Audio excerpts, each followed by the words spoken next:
How you doing, guys? I hope you are well. I've got a cinematic piece, a beautiful little piece of music. I think it's beautiful. Got some really nice sounds. I'm happy with the sounds. I haven't got too many tracks at the minute.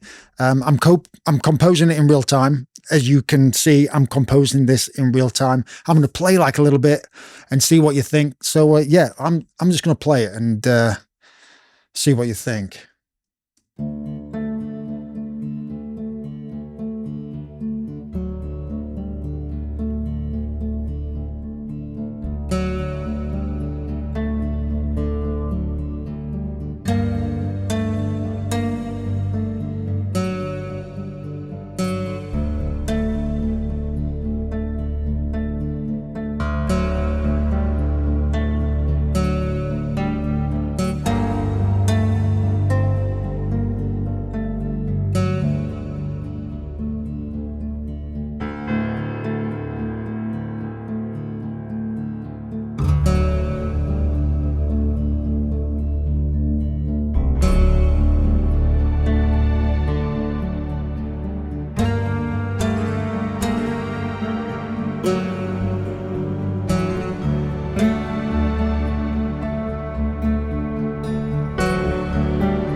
So that's what I've got so far. And this cello, man, I love this cello. This is my favorite cello. Intimate legato cello. I'll just play it.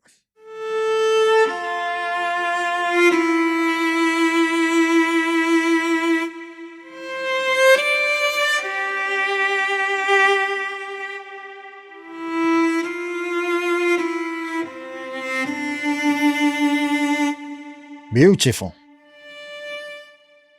All right, let's get down to the nitty gritty. I'm just going to break this thing down. When I first started this composition, I wanted it to be Spanish. I wanted it to be Spanish. Congas, Spanish guitar, you know, that vibe. But you know how it is. Sometimes when you start to compose and you've got this in your head and it just takes a completely different turn. No, Steve, you're not doing Spanish, you're doing cinematic. And this is what it basically turned into, a cinematic piece. Sometimes you just... in my head, it just speaks for itself. It's like, I don't know, it's hard. It's really hard to explain. All right, let's break this down. So what we got is the main Spanish guitar, and it is a Spanish guitar. It sounds nice. And basically it just sounds like this.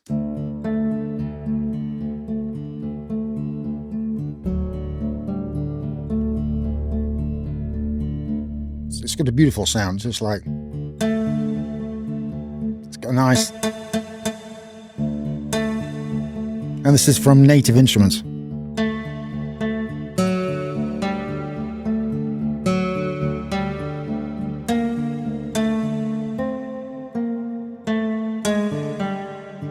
Nope, not that. But this is, I think, what is this? It's the picked nylon. It sounds beautiful. It really does. Got a nice Spanish vibe. It really has. And then on top of that, because there was a toss up between Atmosphere one, because that I do like the sound of that, but the native instruments just played better for me. It really did. But the Atmosphere one, which sounds really good as well, it's beefy. It really is beefy, and that's the glorious guitars, which I use a lot in my music. And it's just got, I'll play for you. It's like a, oh, look at that. That's beautiful. All that. Bang on.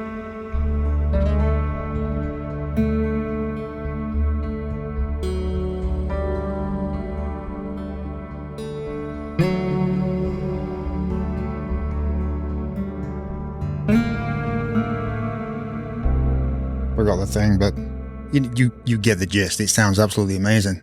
It's okay to copy and paste sometimes. It really is. I mean, it just depends. And this works for this. So I've copied and pasted this and this, and I've added a few little bits and bobs. But I wanted this top, this Atmosphere top, I wanted just a little bit of beefiness to it. So basically it just does this.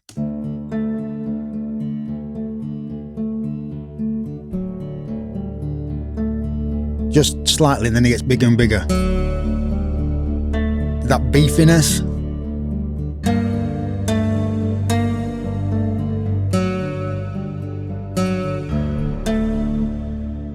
And on its own, it just sounds like this.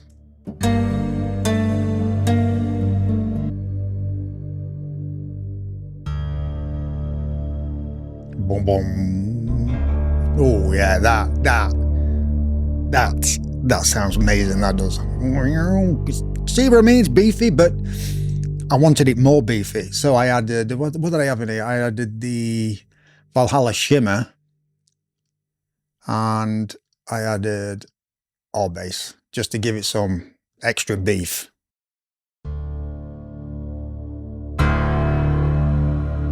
Beautiful. That's what I'm talking about.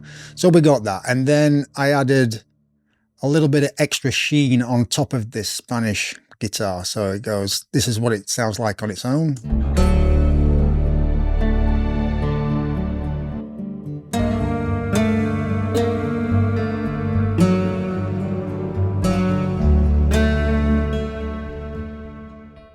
And the tune's catchy. It sort of stays with you. And when you've got a tune that stays with you in your mind, then you know you've got something. And I stuck with this. Sometimes when I first started, I overcomplicated things, and right now I just keep it nice and simple. And sometimes I used to do like 150 tracks on here, and now sometimes you got to be careful because it can sound really muddy and stuff. It can work for certain things if you're doing vocals. You can have a lot of tracks, but this is an instrumental. I do instrumental cinematic music.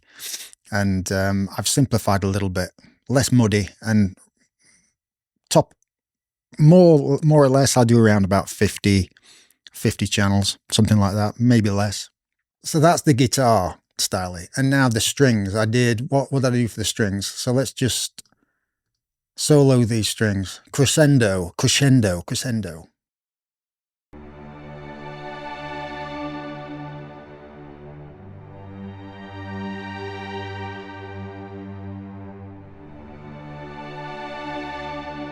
Beautiful.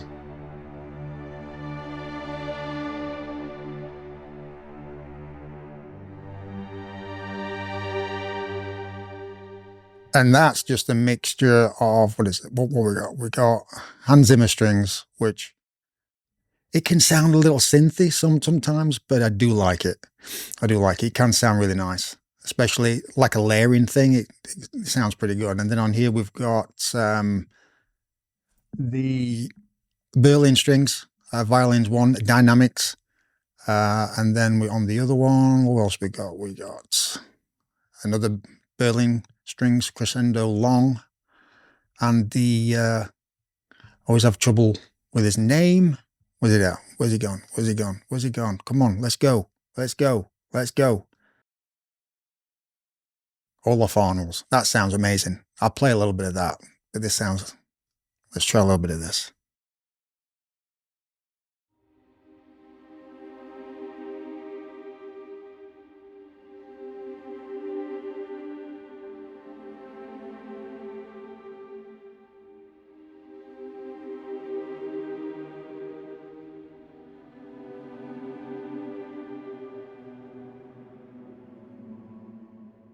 that was out of tune, but you get the gist. So yeah, that's the layered of the strings, not just one library. It's a different type of library, so it just gets a nice little sound. And then for the pads, I used Omsphere and what's this one? Yeah, Espressivo. And then I just used this. It sounds amazing.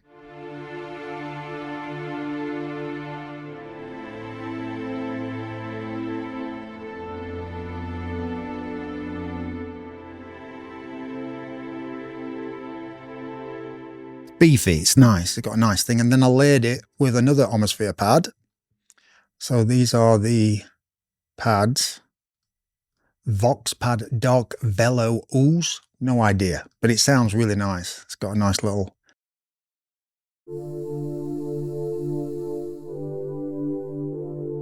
And then you put them together, it sounds a bit like this.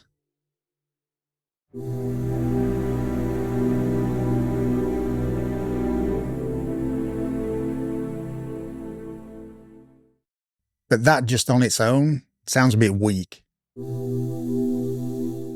With everything playing, just if I just mute this, mute the main pad and just put this on.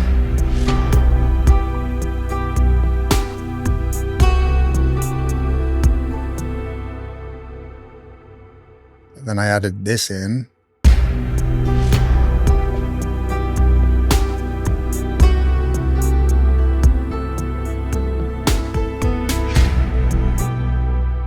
No, it's just, it adds a little bit more body, if you know what I mean. And for the bass, I used Spectrasonics Trillion. They've got some beautiful basses, they have. I do like this bass. What's this bass? It's Loch Ness Baster. And it's got a bit of a bite to it, which it fit in well.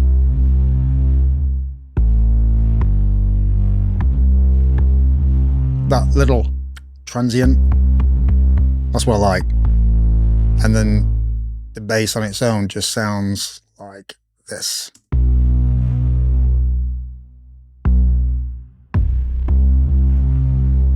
Oh, that, you know, that, yeah, it fits really well. And if you play this with the drums, listen.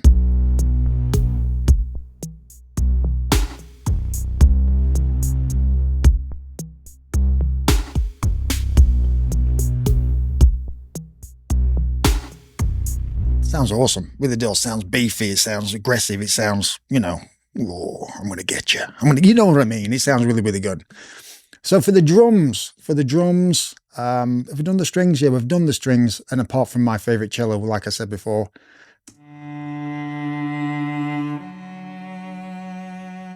beautiful. I can't remember the name of the company. I can't pronounce the company, but I'll put it up there. And for the drums, I wanted to, when I use this drum machine, it's from Korg. I think it's called Electribe. And sometimes it can sound weak. It can sound a bit weak, but this is what it sounds like on its own. And when I'm mixing this, I'll probably put some parallel compression on here.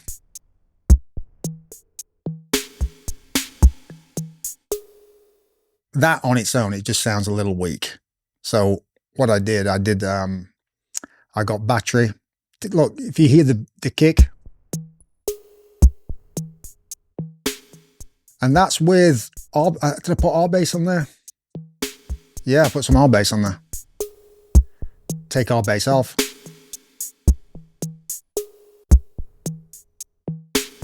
You can definitely tell the difference, but it's still weak. I do like the sound of it and the rhythm of it, but then I added another kick, a layering kick, and this is a sample from Battery. And then that just bumps up the kick, so I'll just play this and the kick. Do you know what I mean? It's not mixed, so it's going to be a little loud.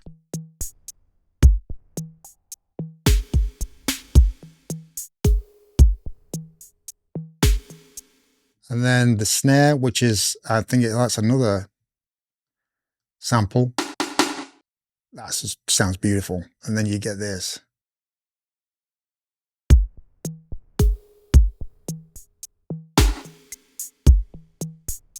This hasn't even been EQ'd or nothing. It just sounds awesome. It's on its own.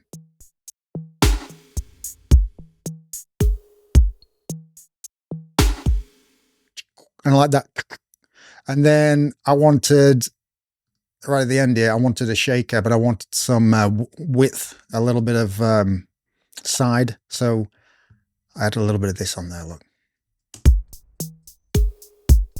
What's this shaker? What is this? Oh, it's Zebra.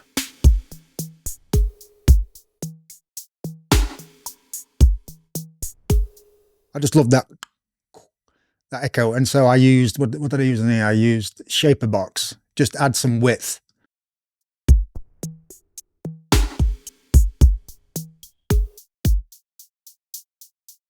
I'll just take that off.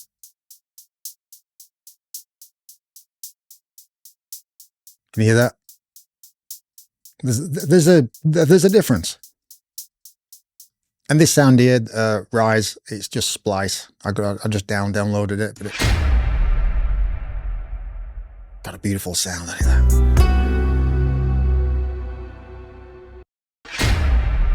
And here I wasn't going to do a solo cello. I thought I was just going to put the strings on top of the cello, but it didn't sound right. It didn't sound right. It was too much at the start. So if I just do this.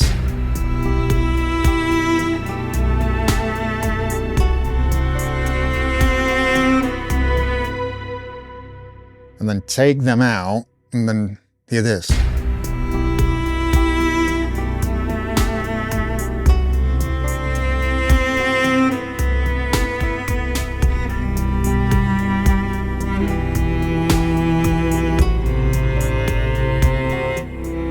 And now.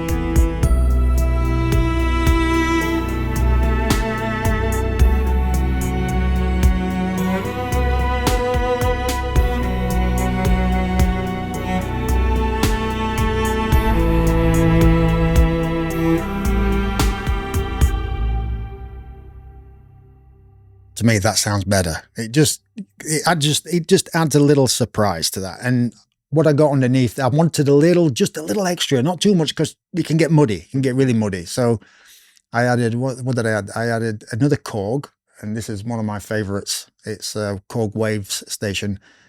And it's just a little air. It's a little bit of airiness to it, I think. It's got a beautiful sound.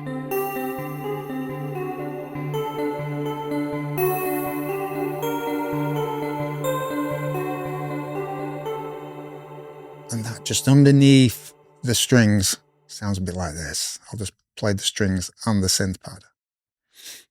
Where's that at?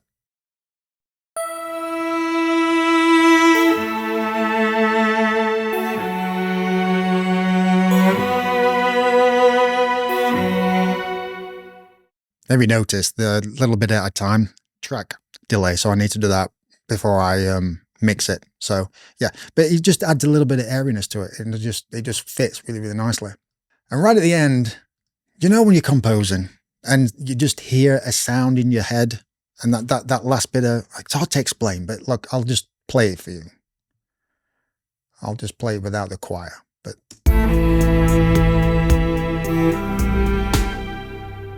them two notes right there, and in my head, I just heard voices, and it was a crying out choir. So it just goes like this.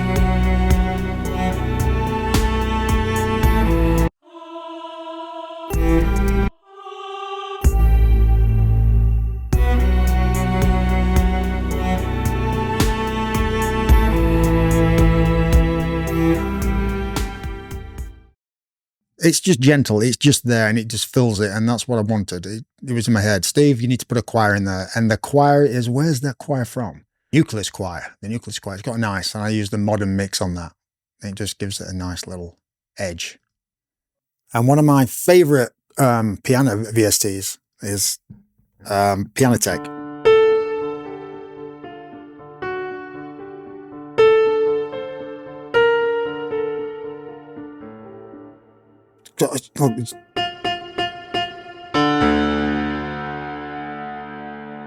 It's got a nice, and this just adds a nice little.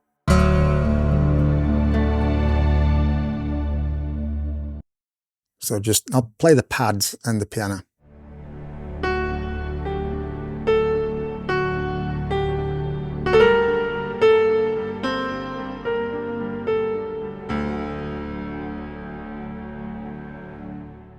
That sounds beautiful, doesn't it? Sounds really, really nice. And then when my mind started going wildly, I wanted some sort of ethnic thing in there. And I've been a fan of 8Do's Duduk. I've been using that for a while. And then I think East West, they had a sale on, I think it was the Halloween sale just recently. I've just recently got this library. It's called Raw. I think that's what it is. Yeah, it's called the Raw.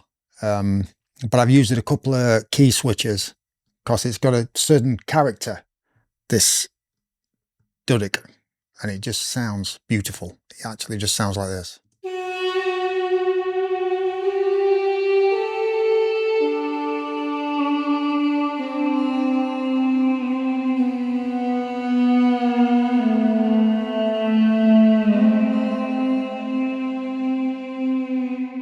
Oh, I love that.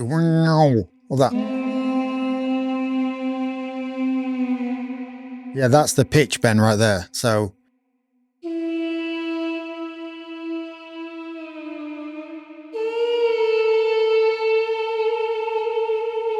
I love that key. I love that.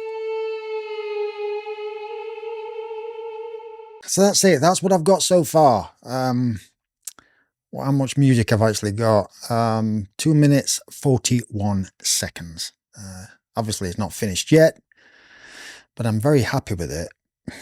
Sometimes they just take their course by itself. The music just, I don't have to do much. It's all in my head. It's like a little notebook in a way. And I'm very happy with it. I'm very happy with Piano Tech. That's new. Just recently got that. That's a beautiful library. Atmosphere, I've had that for a while. What else have I got new? The Machiner. That's really nice. I've got to do some stuff with that. It's got a nice mechanical sound, which I do like. Every plugin I buy, I have to incorporate it into the production I'm using at the time. So I don't mix in Cubase. I used to use Logic, and I couldn't stand it. I couldn't open it properly, and it was just getting really, really buggy to a point. So I just got Cubase 14. So I produce in Cubase 14, and then I mix in Pro Tools. It just works for me, and then I master in Wavelab. I'm not a mixer. I do the best I can, but I do the best I can. I've learned a few tricks along the way. I've been composing since I was 13 years of age. I just love it. I just love it. These plugins now sound absolutely amazing. Very, very lucky. Very lucky. So that's what I've got. That's what I've got. I hope you liked this little video. Obviously, I'm going to do more. I'm going to work on this and show you my process. So, yeah.